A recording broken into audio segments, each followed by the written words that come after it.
we're ready to get going. Thanks to everyone for being here. This is a special press conference this morning about the tragic early morning fire on Sunday that took the lives of 5 children.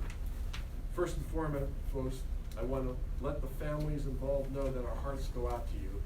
And I can't imagine anything worse in this life than losing a child. This is the saddest event that's happened in our community in decades. A tragedy like this impacts everyone in our region. It will take time, but we hope the parents and families will find solace and support throughout the Erie community. There is an outpouring of love taking place across this region. Our deepest sympathies go to the parents and families with the children who passed away. So that the public can know everything that we know up to this point about this tragedy and the follow-up since. You'll be hearing today from Police Chief Dan Spizzarni, Fire Chief Guy Santone, Coroner Lyle Cook, and State Senator Dan Laughlin. First, though, I want to acknowledge the presence here of Julie Strickland-Gilliard. Julie, in the back. She is the Western Pennsylvania Regional Director for the Lieutenant Governor, and Julie Slavsky is here right next to her. She's the Regional Director for Governor Wolf. I really appreciate the support and concern of Governor Wolf and people in Harrisburg as well. I also want to acknowledge the presence of County Executive Kathy Dahlkemper and Gary Lee. Thank you both for being here as well. So we'll start now with Police Chief Dan Spizzarni to give us an overview of the events that happened Sunday night. Chief. Thank you. Mayor, also I'd like to introduce Phil Haggerty from Emergent Care Director. On Sunday, August 11th at 1:15 a.m., a reported house fire at 1248 West 11th was called in, and the Erie Fire Department responded with all available firefighters. A situational awareness broadcast was made by Erie County 911 to the Erie Police that Erie Fire was responding to a reported house fire with entrapment. Police officers in the neighborhood responded and immediately arrived to discover a house with flames coming out the front windows. The homeowner and her 2 teenage sons were able to escape the fire and told responders that there were still 5 children trapped on the 2nd floor. Erie Fire Department arrived and immediately entered the house, and over the next several minutes, they brought out 5 children between the ages of 8 months to 8 years old. All were in critical condition, some were in cardiac arrest. Officers on scene began CPR to assist the paramedics who were still arriving. Over the next few minutes, the Erie Fire Department worked on extinguishing the fire and treating the rescued. Police officers on the scene helped with CPR, carrying ladders, moving hoses, even repositioning ambulances closer to the triage area. Crowd control was established as numerous neighbors came out. The Erie Fire Department was able to extinguish the fire as it threatened the neighbor house.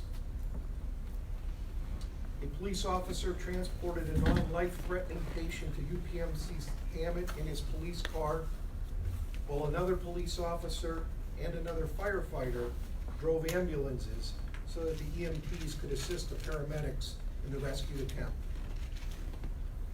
The Erie Police detectives who are trained in fire investigations and the identification unit arrived to help the Erie Fire Department investigators looking for the origin and cause of the fire. Further, they assisted the coroner's office making notifications to the families and helped with the family as they arrived and identified the children. The Erie Police continue to work closely with the Erie Fire Department and the ATF to determine the cause of the fire in hopes that the knowledge of the cause of this fire may help prevent future tragedies. To all the first responders working that night, thank you. We know that your efforts are greatly appreciated. You continue working every night protecting the citizens of Erie. You must concentrate on your next call, but I'm sure the memories of this night will linger. This night's response was truly above and beyond any typical night we've experienced. This tragedy has resonated around the city the state, the country. We're receiving calls from news departments in France and Germany because of the terrible situation that this was. I hope we that never again have to experience such a terrible situation. To the families and friends of these victims, you know that everything possible was done to try to save them. We grieve along with you. May all the thoughts and prayers of our community offer you some comfort in this difficult time.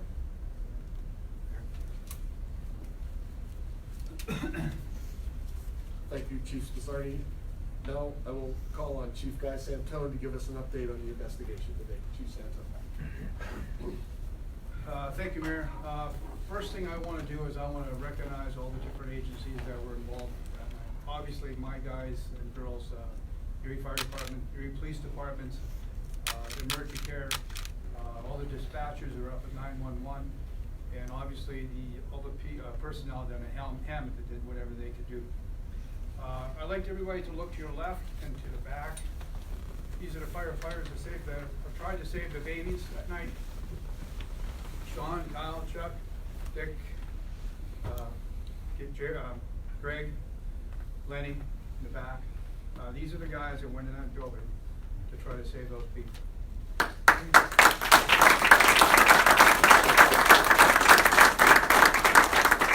Okay, on with the investigation. Right now we're looking at an accidental fire. We're leaning towards electrical.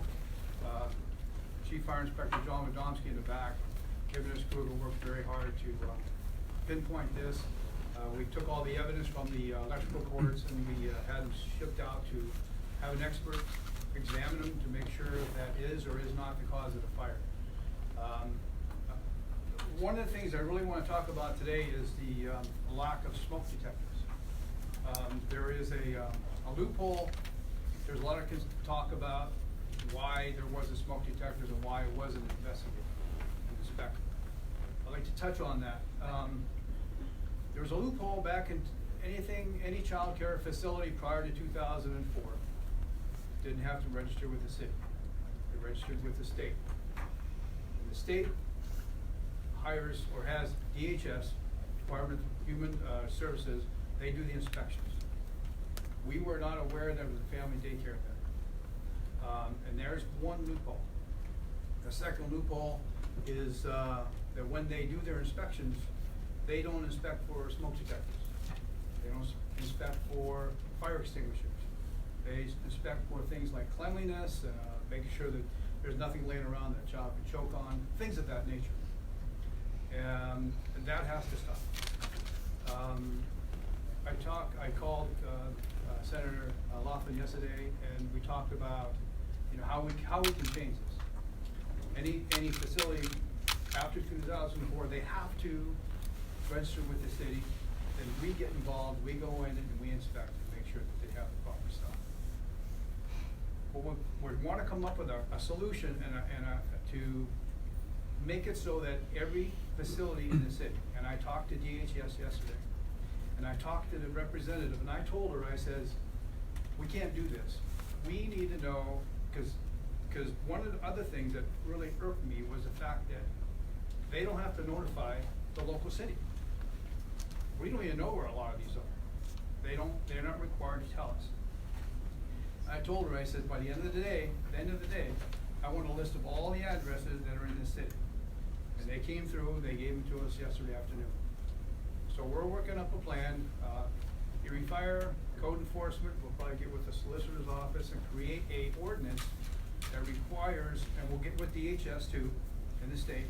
We'll all get together and see if we can solve this. And we'll create an ordinance so that every year, what we'd like to see, that these child care facilities have to re-register every year.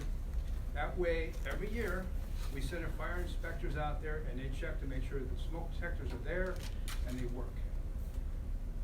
I think that's going to be a great plan, but it still has some work to do to get this through. Because my personal opinion, you can ask these guys too. We go to fires a lot. And we have very few fatalities in this city. And that's because there's smoke detectors. Smoke detectors save lives. I mean, as simple as that. So I'm not blaming anybody. All I know is there's some loopholes and we have to close them up. So I'm really passionate about this. We've been on this smoke detector kit for a long, long time. And so this really, I know it upsets the guys and girls, and that's all I have. And if you have any questions, feel free to ask. So you're talking about a city ordinance here? Because I know Senator Laughlin wants to do something at the state level as well, so this would be a city ordinance requiring them to re-register, and what about, Well, here's the problem, Lisa. The problem is, from what I understand, anybody that was registered before 2004, their grandfather did. That's where Senator Laughlin has to get in. Maybe we could change those rules. And then from that point forward, all child care facilities within the city limits must re-register every year. Now, whether that passes or not, I don't know. That's my recommendation and code enforcement's recommendation. And we'll just go from there. Would the ordinance include, looking for code enforcement violations, electrical stuff, that kind of thing? Anything fire related. Okay.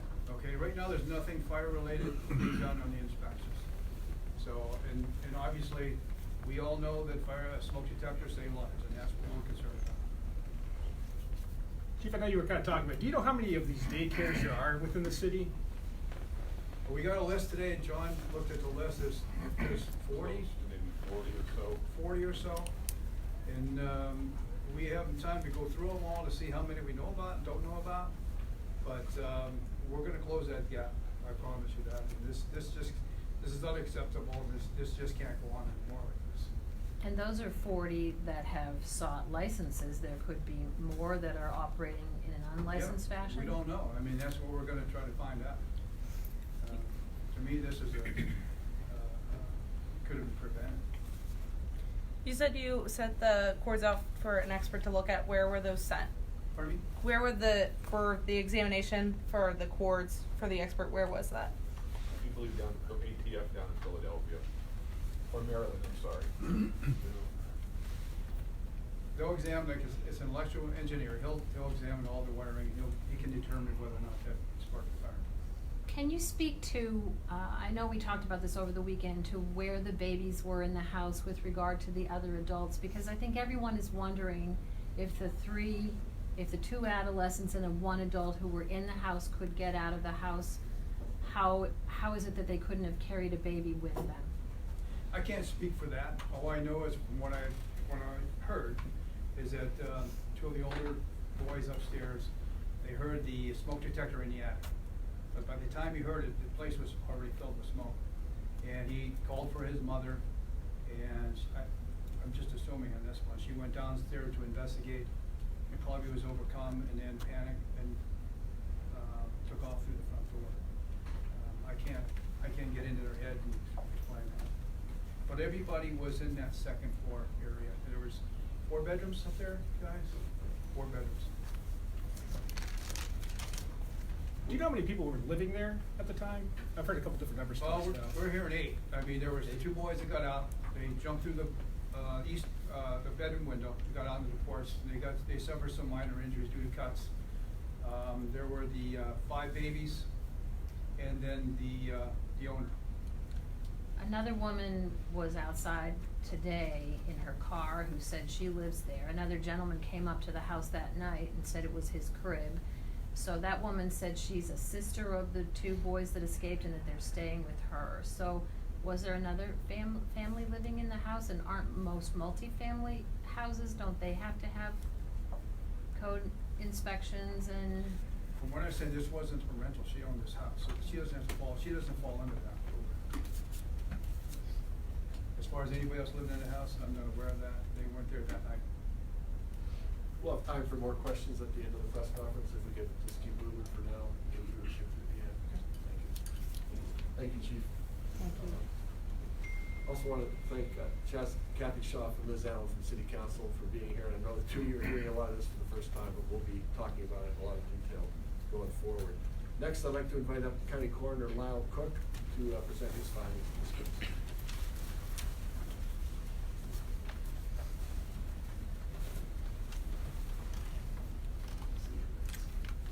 Good afternoon. The one thing that the coroner looks for in any house fire is to determine whether the victims were alive or dead at the time the fire started. So consequently, we fall back on two things: the presence of carboxyhemoglobin in the blood, which indicates that they had inhaled carbon monoxide. And second of all, we look for evidence of soot and that sort of thing in the airways. All 5 victims were initially examined. It showed that they did in fact all exhibit the soot to the airway. It'll take us about 3 weeks to get the blood tests back.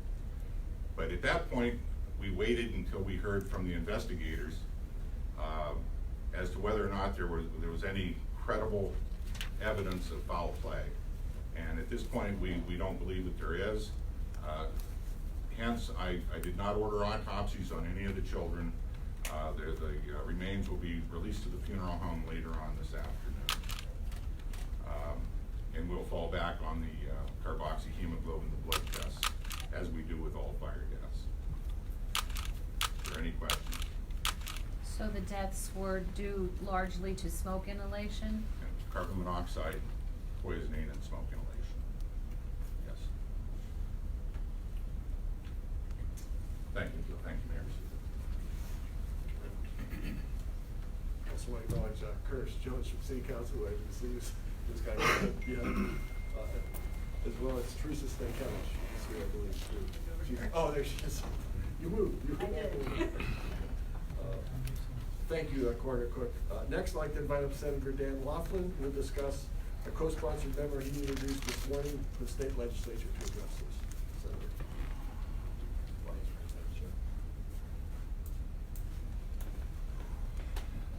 First off, I hope to never have to do a press conference like this again as long as I live. The tragic events on the early morning hours of Sunday upset me very, very greatly. My heart goes out to the families of these folks that lost their children. I can't imagine losing one child, let alone all of your children. I don't even know how you go on like that, so it's very touching. And I'm not sure what to say about that. As far as how this tragedy happened, I don't think anyone in this room doesn't realize that it was a lack of working smoke detectors. And in this day and age, that's a travesty.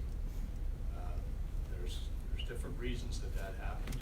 I'm not here to point any fingers, but I can tell you this: I got to work Monday morning writing legislation that would fix that.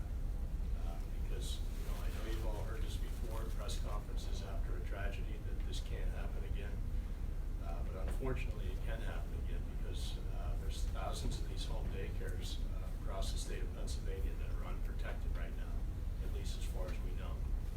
I've had a rather in-depth conversation with the Department of Human Services Secretary yesterday, Teresa Miller. She's very helpful, wants to be a part of the solution, and I really commend her for that.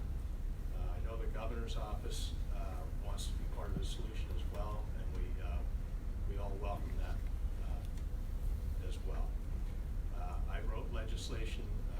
It's not complete, but I have the co-sponsorship out today. I sent it out just before I left for lunch today. It's available. I have copies of it here. I don't know where Regina went, if any of the press needs it. It's very simple legislation. Not trying to create any legislation that's onerous, that would be a huge financial burden on any of these daycare centers, because keeping the cost of daycare, keeping the cost down is important as well. But a quick Google search, I found a pack of 6 interconnected Bluetooth smoke detectors for about $100, and I think anybody can afford that. It's just a matter of talking to the chief over here. The fact that they need to be inspected. DHS already inspects these facilities annually, and in talking to the secretary, we felt that even though their inspectors are looking for cleanliness and choking hazards and stuff like that, we think that with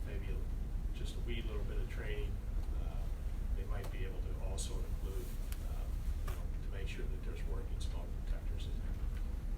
Or it might be handled by labor and industry, or perhaps a local code folks. But somebody needs to make sure that there's working smoke detectors in all of these daycare centers.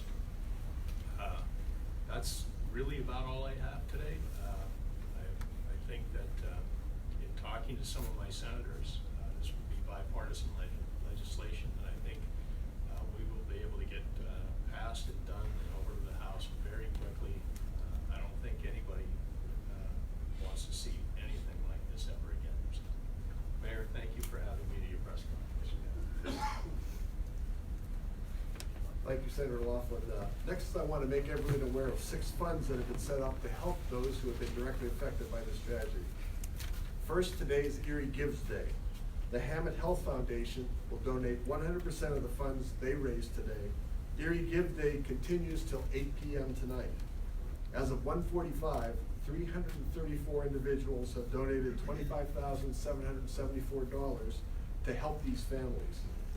334 is the most donors contributed to any of the hundreds of charities that are participating in the ERIE Gives Day. So that's the most people that have contributed to any. Second, Country Fair is donating all proceeds from coffee sold today to the families. So if you're thirsty for coffee, buy some at Country Fair before the end of the day. Third, the Lawrence Park Fire Department has set up a Northwest Bank account called the Luther Jones Family Fund. Donations to this fund will go to Luther Jones and his family. Luther lost 3 children in the fire. Fourth, Rupp Limousine is doing a donation raffle where people can enter to win a limousine ride for up to 10 people. All proceeds from the raffle will benefit the Luther Jones Family Fund. Rupp Limousine is donating the limousine and the driver for 3 hours to the winner. Fifth, donations are being accepted at Burton Funeral Home on West 10th Street. And sixth, the Celebrate Erie Board has decided to donate all proceeds from tip jars at the beer garden and the sponsor receptions. It's incredible how the Erie community has come together in response to this tragedy. Before we open it for questions, I want to take one more moment to thank our firefighters and our police, first responders, who showed courage and bravery in response. They put their lives on the line to try to save lives. Can you imagine what it would be like to arrive at a house in the middle of the night, it's totally engulfed in flames, and you can hear children crying inside? That's what our first responders experienced during the wee hours of Saturday night and Sunday morning. The families who lost loved ones are in our prayers as they deal with this terrible loss. We also pray for the neighbors, for hospital workers, for EMTs, for the police officers, and of course, for the firefighters who did everything humanly possible to save lives. Now, if there are any additional questions, all the presenters are available to answer those, and of course, if you want interviews, we can do that as well. Liz? Joe, I just had one suggestion after hearing everything. You know, it'll take a bit of time for city ordinance and for state legislation. And Guy, I'm wondering if there might be a way to get to those 40 home daycares already and offer to get smoke detectors for them. It seems to me that we just put one in or 2 in a couple months ago, and it was tricky because we were replacing old ones, and you know, we couldn't quite get them up there. I'm just thinking it might be a way to have like a really quick solution so people don't feel penalized, but I'm sure that there's a lot of home daycares that are looking around saying, do I have enough smoke detectors? It's just something to think about. Could we have sort of a rapid response? We'll get smoke detectors if you need them. And it's not like you're gonna penalize yourself by asking for them. Because I know you've done when you talked about smoke detectors saving lives, I know how much the fire department has done over the years to make sure people get their smoke detectors. So I don't know if there's a donation or a grant out there. I know you've used grants before, but. I know we were contacted today by First Alert, and they offered up some donated smoke detectors, and anything we get in, that's what we'll do. Okay. We'll send them out to the daycare centers that need them, at least get them started. Okay. And also that technical help too, just because I'm thinking I had a hard time getting mine installed, but we figured it out, but, you know, I'm sure We'll it's do top of everything we mind. can to try to resolve the situation. Yeah. Chief, is it the position of DHS that life safety is not in their purview? I can't answer that. I think life safety is, I mean, I just think that their procedures, have to be re-looked at. But I would never say that they're against life safety. And I wanted to ask, both of you and Senator Laughlin. Senator Laughlin, is your idea that as long as DHS is doing the inspection, they learn how to make sure there's working smoke detectors in there too? And if that happened, that you wouldn't need to have them register every year? I mean, are you doing a two-prong approach here? I would rather have our people do it. They register, then we send our inspectors out and check. Then the way we know that it's done correctly. So does your legislation mean that they would have to share the information with the city of where those were?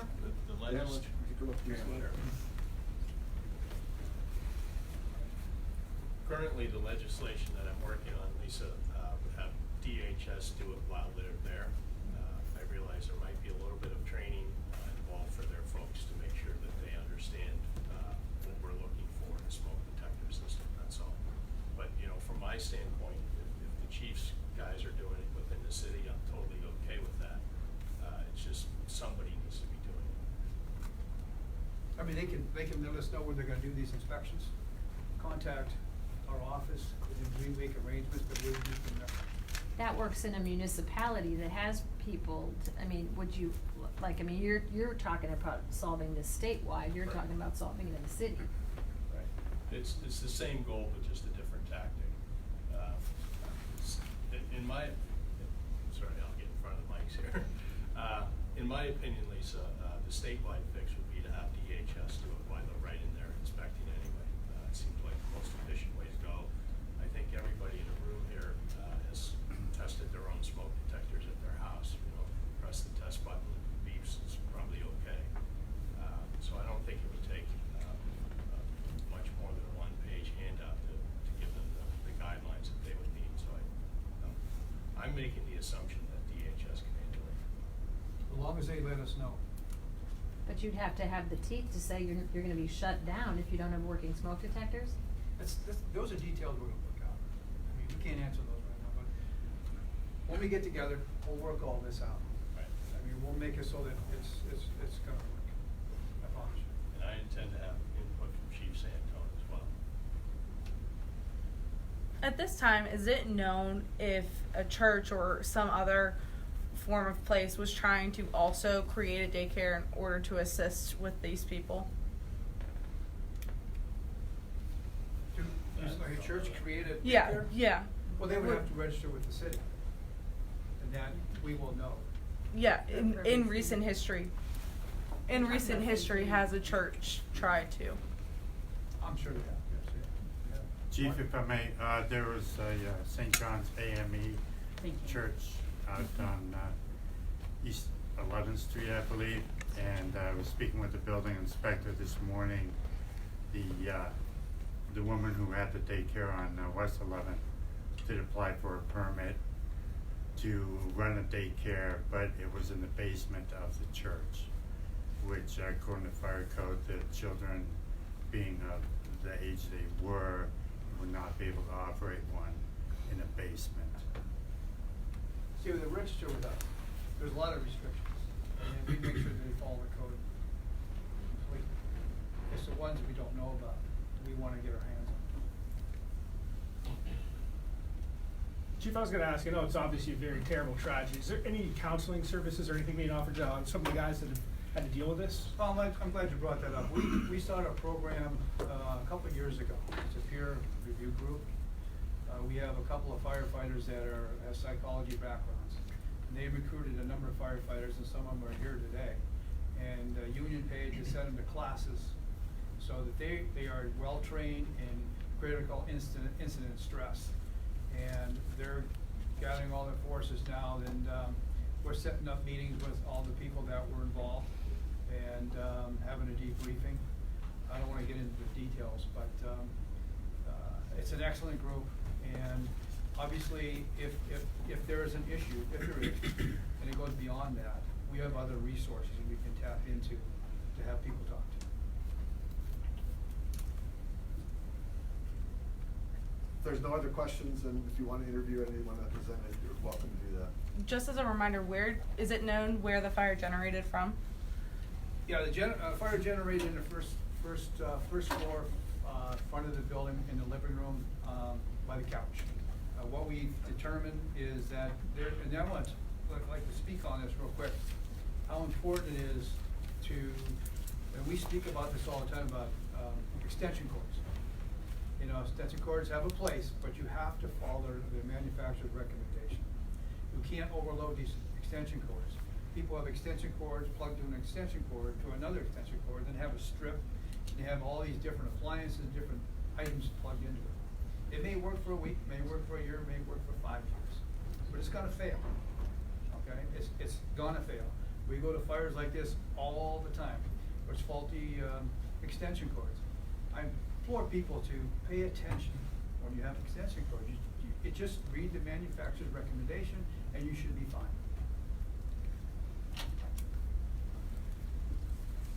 Okay, no further questions. That concludes today's press conference. Thanks very much for being here.